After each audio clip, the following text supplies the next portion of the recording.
got that mile high magic. You can feel it in the air, in the altitude. Feel it when you can't breathe. Life in a barrel.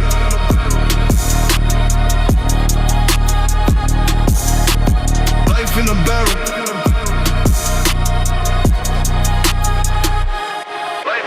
Life in a barrel.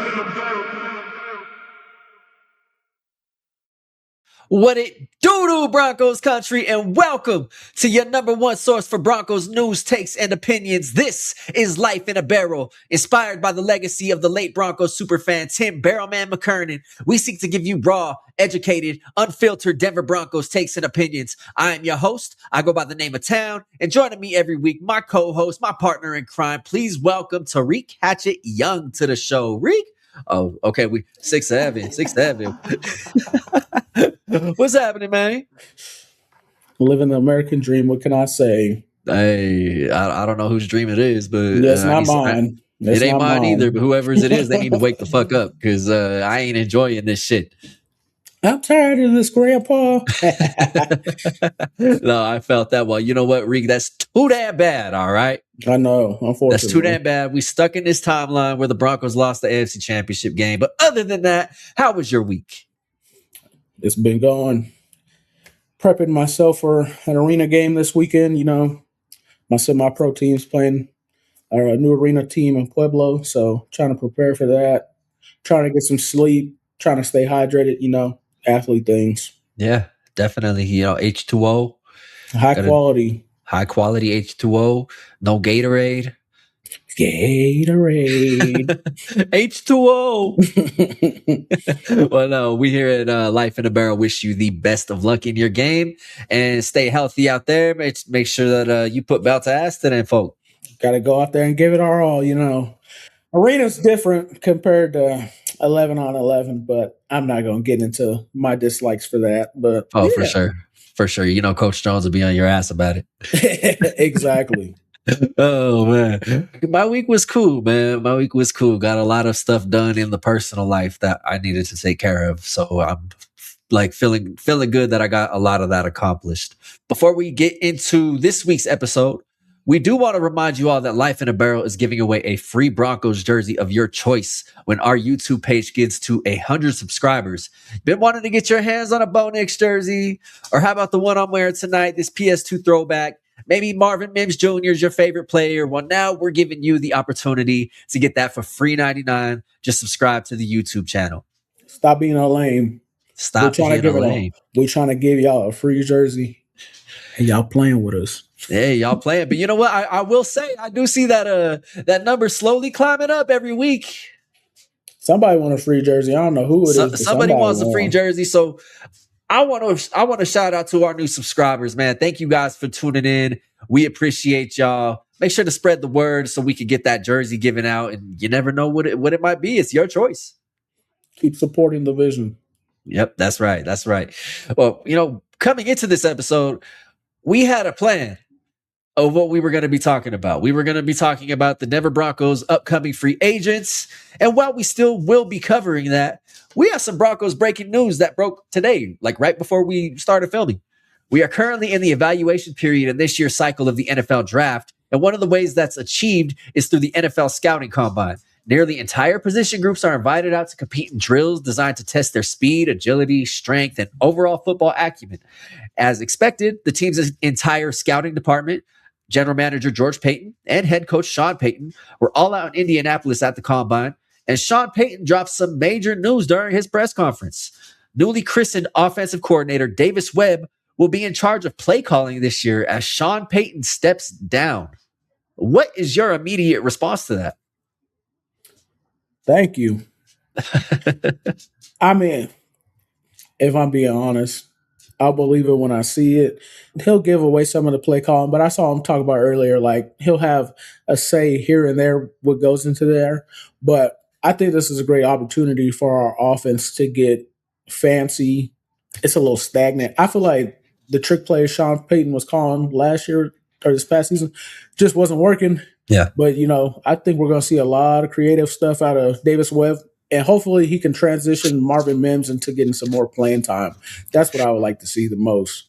Oh, for sure, for sure. I would agree with that. And honestly, just what I see out of this is a chance to modernize this offense. Sean Payton is in his 60s. He's been coaching football for God knows how long, pushing, 30 years at this point, I'm sure. And sometimes your play calling can get a little stale. And I'm starting to think that's what happened with Sean Payton. I'm excited to see what Davis Webb could bring. Maybe he could give Bo the offensive direction that he needs, but regardless, we need to run that damn ball. We can't get caught up in the same bullshit we were getting caught up in last year.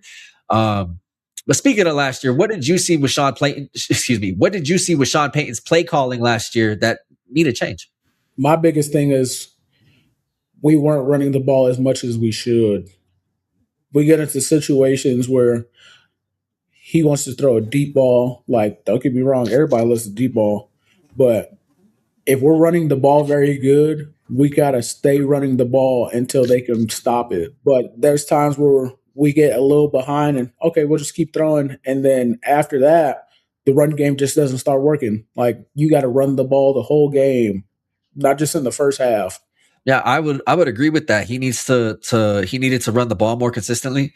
And the amount of times that a screenplay was called, I could have ripped my hair out.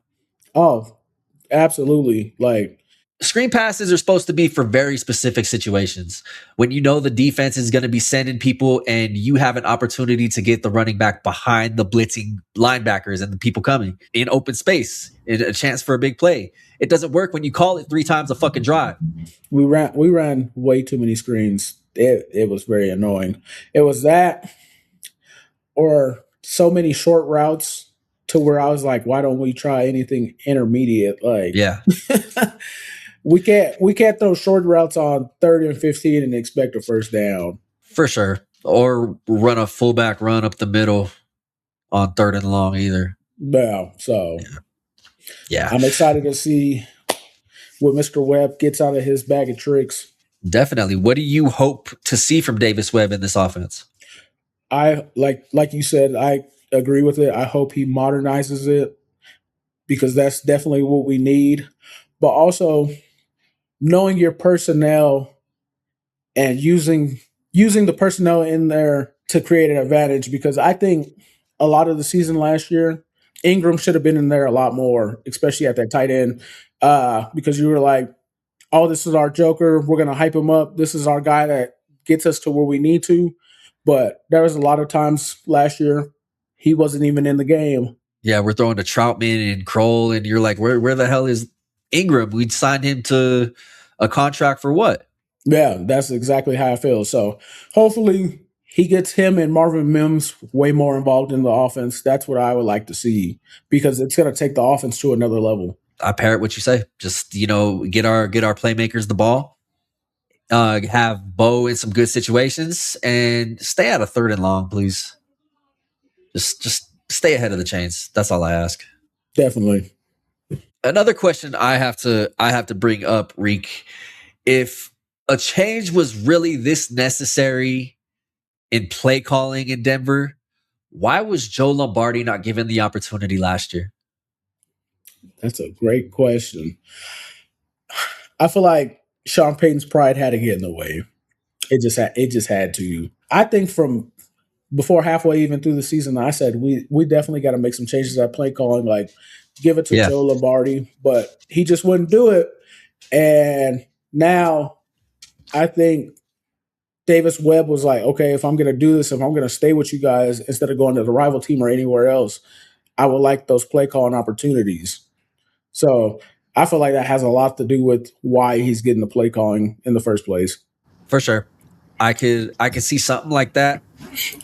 Of course, they're not gonna come out and say that. They're gonna, politicize the answer and say exactly what Sean Payton said.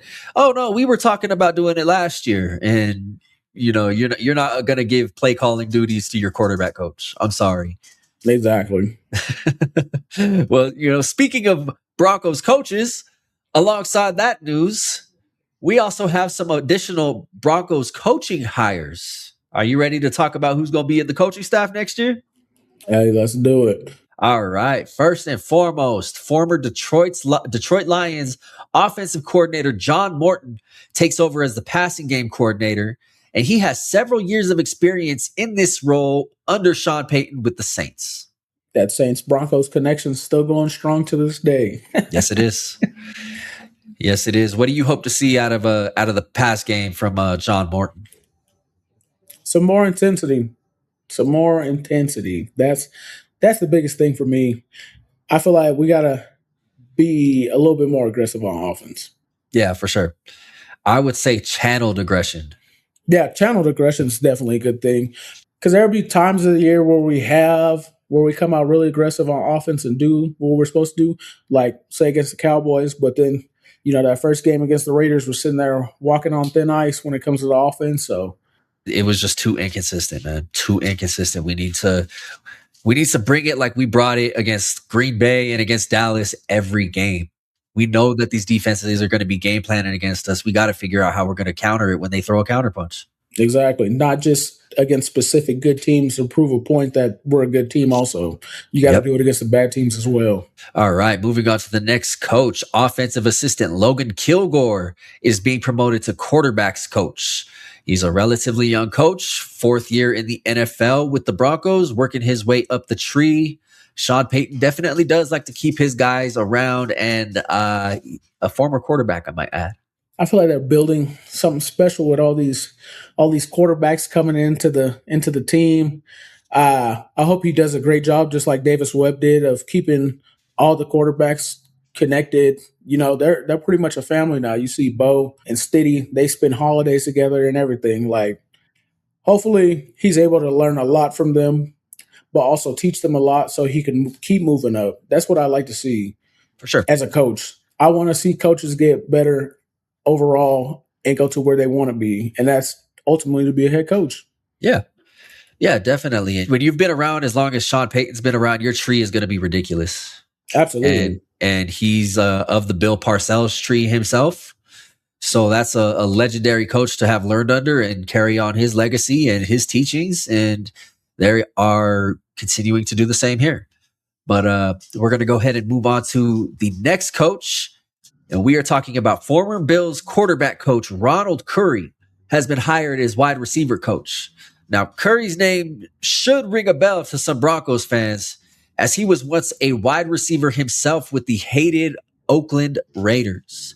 Curry was a highly touted high school quarterback out of Virginia, where his talents overshadowed those of Michael Vick, whose team was in the same district. He was drafted as a 7th round quarterback out of North Carolina by the Oakland Raiders, where he later switched to receiver before injuries really cut his career short and he transitioned into coaching. As long as he don't bring that Raider bullshit in here, I'm cool with it. I'm cool with it. That's all that matters to me. Don't bring none of that Raider stuff in there. Oh, for sure. I think at this point he's a professional. He's going to be coming in focusing on getting these receivers right.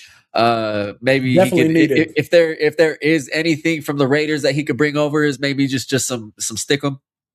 Stickum or some lessons from Tim Brown or something, but yes, something, because the amount of dropped balls this year by our receivers is ridiculous. Like we were talking when the previous coach was let go. I can't think of his name off the top of my head, but when he was let go, someone had to pay for that, for all those drops. Someone had to pay for it. So you can't just have that happen and no one take a fall for that. And he was the guy. So it was awful. I'm very intrigued to see how Ronald Curry handles that wide receiver room this year. And let's hopefully add some additions to it this year too. Please. The more weapons we can get, because having over 40 drops in a season is very embarrassing. Yeah. Oh, it's beyond embarrassing. It's Pop Warner shit. We got to be better. You get paid millions of dollars and you're dropping footballs. It's literally your only job to catch the ball.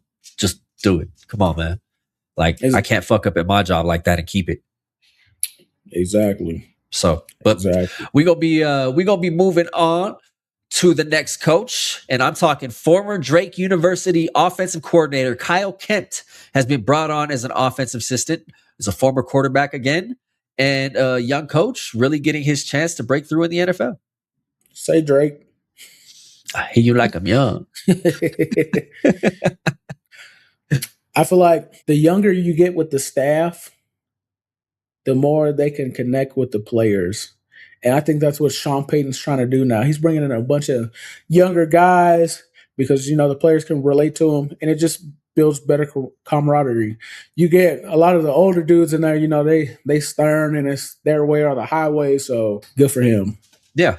Yeah, definitely. It's always good to give young coaches an opportunity in the league. You never know who the next head coach is going to be. Like, look at Mike McDaniel. He was once in this position with the Broncos, and he's now, of course, got fired as Dolphins head coach, but was a head coach from that position. So you never know. All right, we moving on to the next and final coach that we are going to be talking about, and I am talking about former USC secondary coach Doug Belk has been hired as the DB's coach. He spent 2 years at USC in that position, was the University of Houston's defensive coordinator before that, and also spent 3 years at Alabama learning under Nick Saban. That's a good move. I've watched USC secondary in the past 2 years.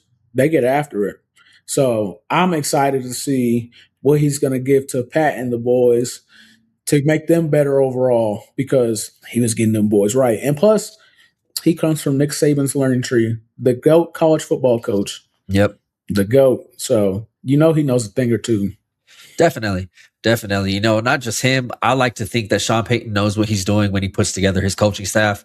Several of his coaching hires this cycle have playing experience as quarterbacks. That brings a certain level of knowledge to the game.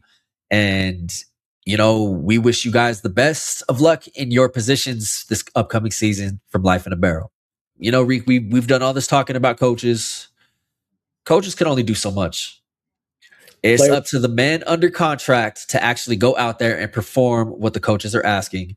And we are approaching the time of year where the NFL league year ends and the next league year begins. With the new league year brings expiring contracts and free agency. And the Broncos have 22 players with expiring contracts who are set to become free agents. Now, we have 3 different classes of free agent. We have restricted free agents, unrestricted free agents, and exclusive rights free agents. Unrestricted free agents are free to negotiate and sign with any team. You're unrestricted. Restricted free agents are also free to negotiate and sign with any team, with a couple of caveats. Their current team is given the opportunity to match any contract negotiated, and if they match, that player stays. There's also what's called tenders, where a team can place a tender on their restricted free agents based on a specific round of the upcoming NFL draft. For example, if Tariq was going to be a restricted free agent and I placed a second round tender on you, any other team that signed you to a deal has to also give up a second round pick. It can get expensive. The third type is the exclusive rights free agents. Now, they are not allowed to negotiate with any other teams if and only if they are offered a league minimum contract from their current team. I hate the franchise tag for one.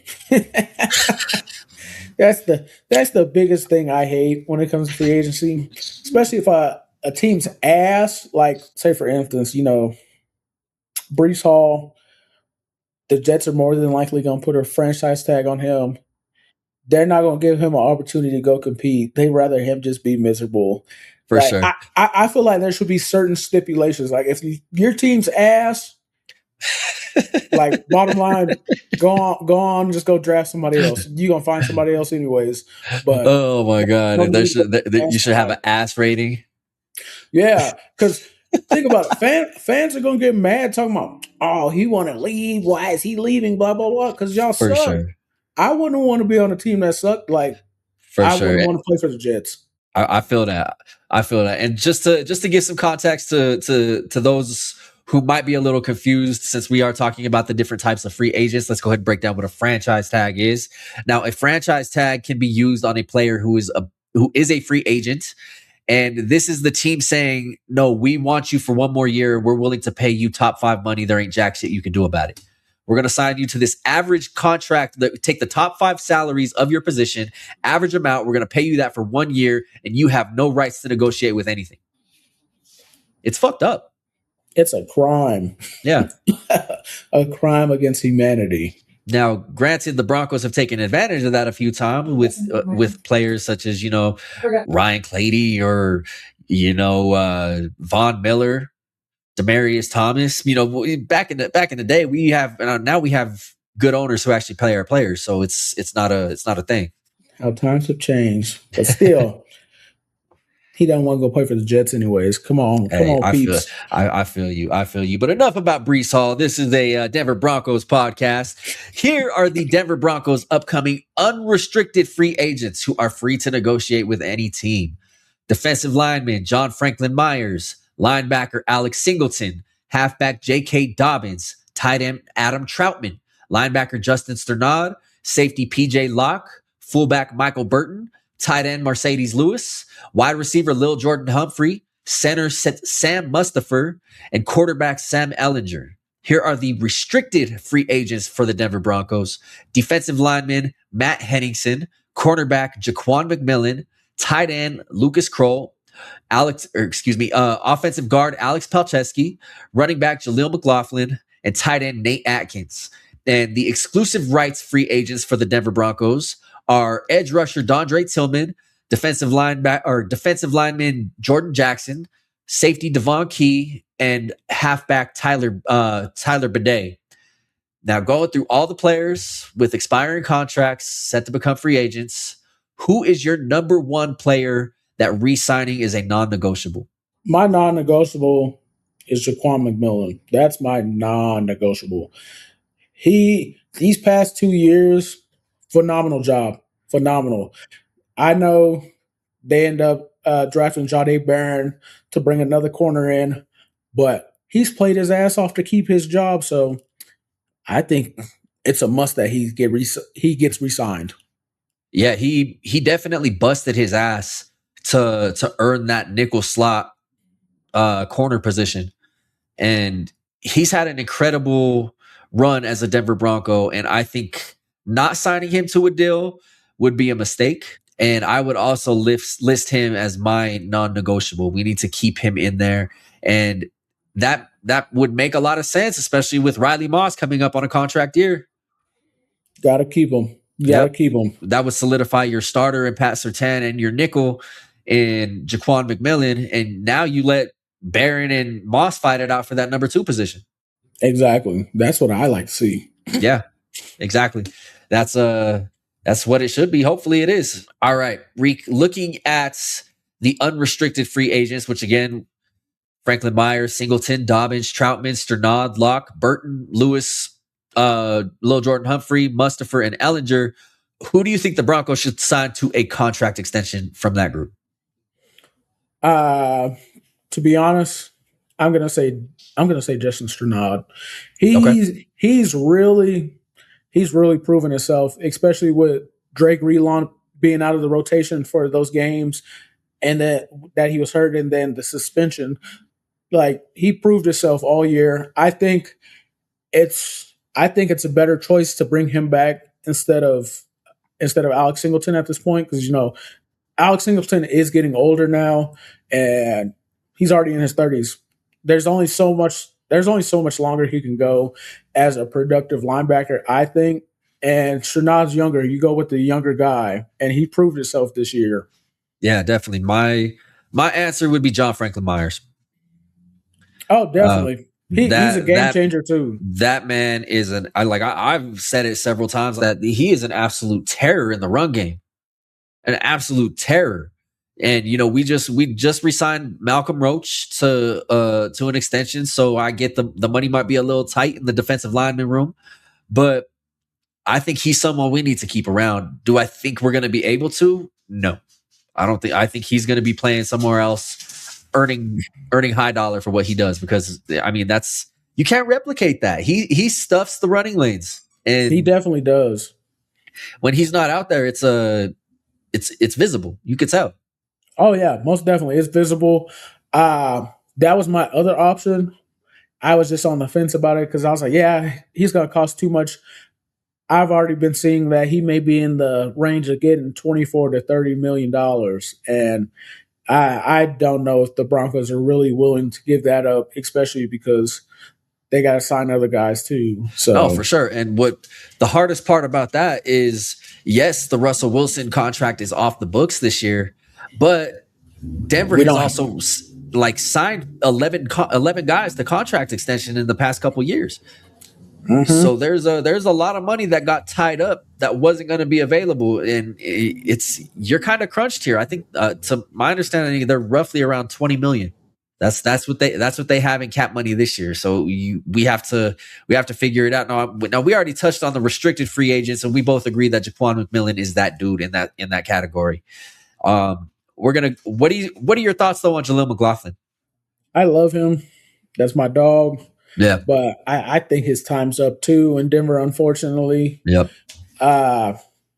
Especially because they gave Bidet more playing time than he actually got until the end of the season once J.K. Dobbins got hurt.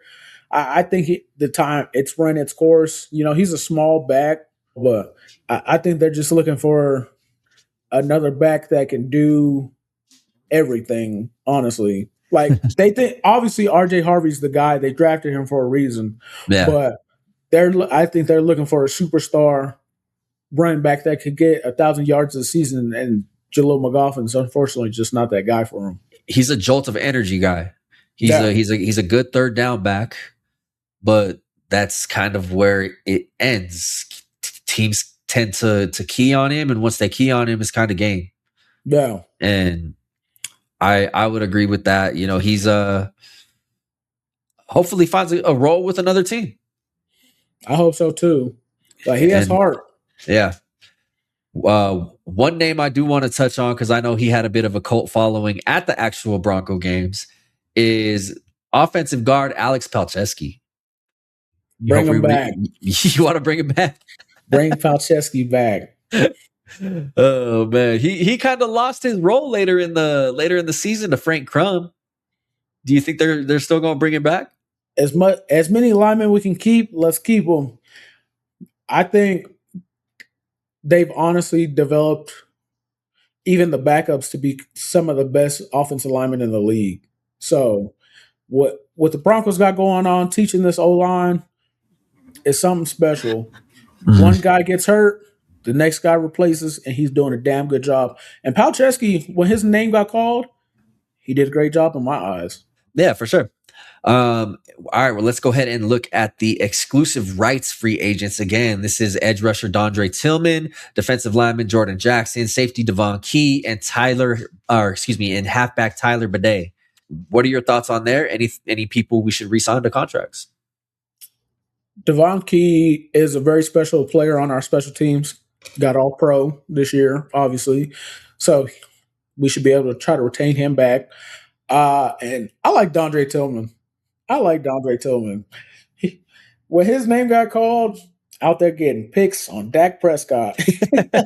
Yeah. Give him a little bit more playing time. I know the defensive line room is full, especially because I know they're trying to develop Jonah Ellis and giving him more playing time because he's getting better and better.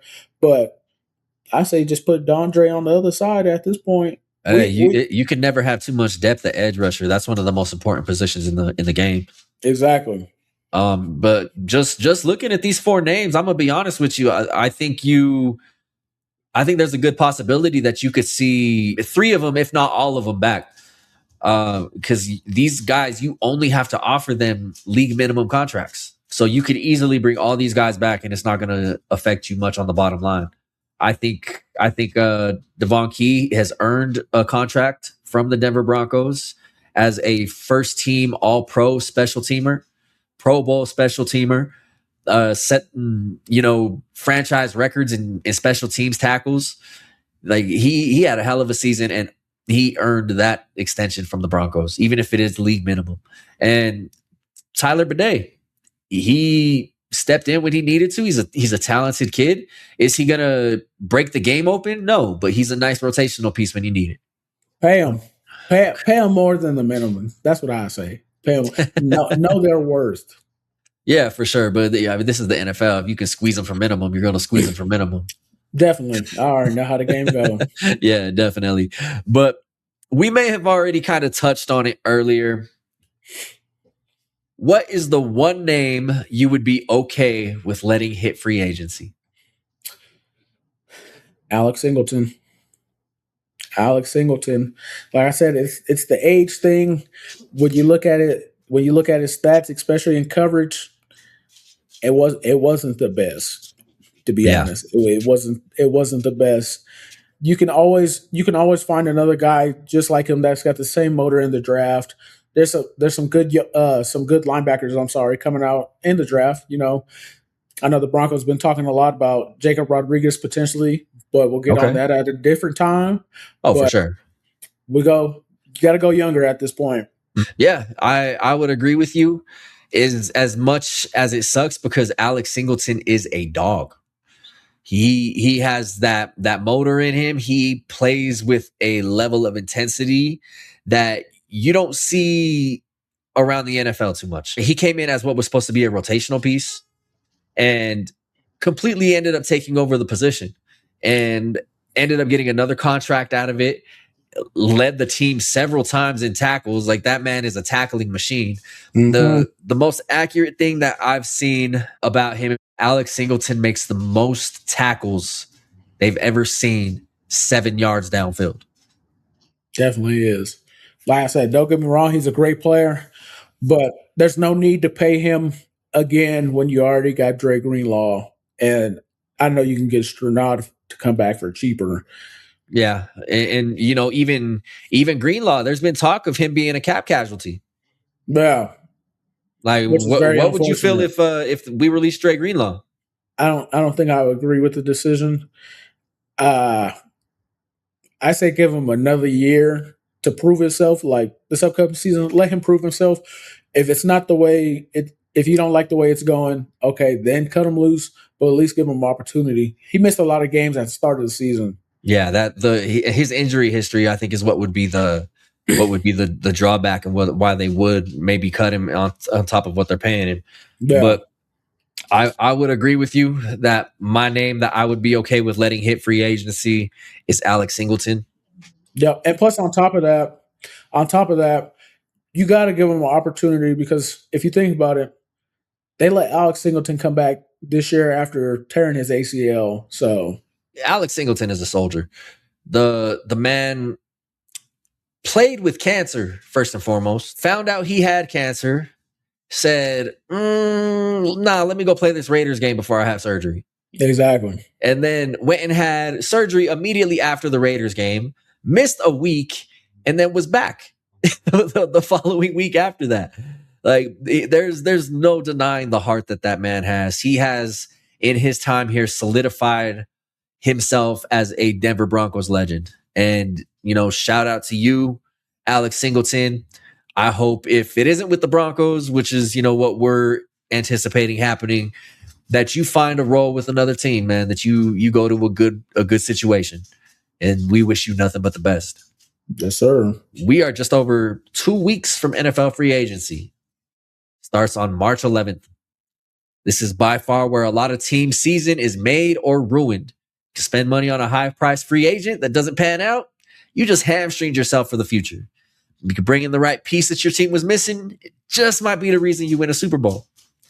And for the Denver Broncos, it's a very fine line in figuring that out. With that is all the time that we have today for Life in a Barrel. Reek, is there any place these folks can find you on social media? Reek.season with 2 N's on the gram. That's where you find your boy at. But most of all, go subscribe to the YouTube. Don't follow me if you're not gonna go subscribe to the YouTube. That's more important right now. We're trying to give away a free jersey. That's right. Well, hey, you heard him, Reek.season. Make sure you give him a follow. Don't listen to him. Give him a follow. As for me, you can find me on all social media except Truth Social. We are recording live in the middle of our President's State of the Union. So if you are joining us, I appreciate it. You can find me again on all social media at town.5280. Hit me with a follow. More importantly, make sure you subscribe to our YouTube channel, like Reek was saying. Keep up with all our bullshit, all our shenanigans. Hit that bell to get notified when we post new episodes, new shorts, whatever it may be. And YouTube is also the exclusive place to get full-length video episodes. And again, Reek was saying, don't forget we are giving away a Broncos jersey of your choice when we reach 100 subscribers on YouTube.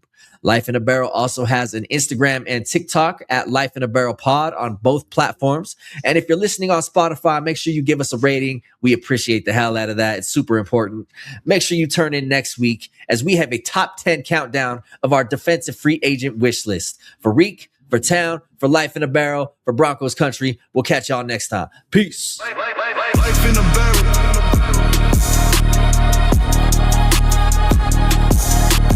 Life in a barrel.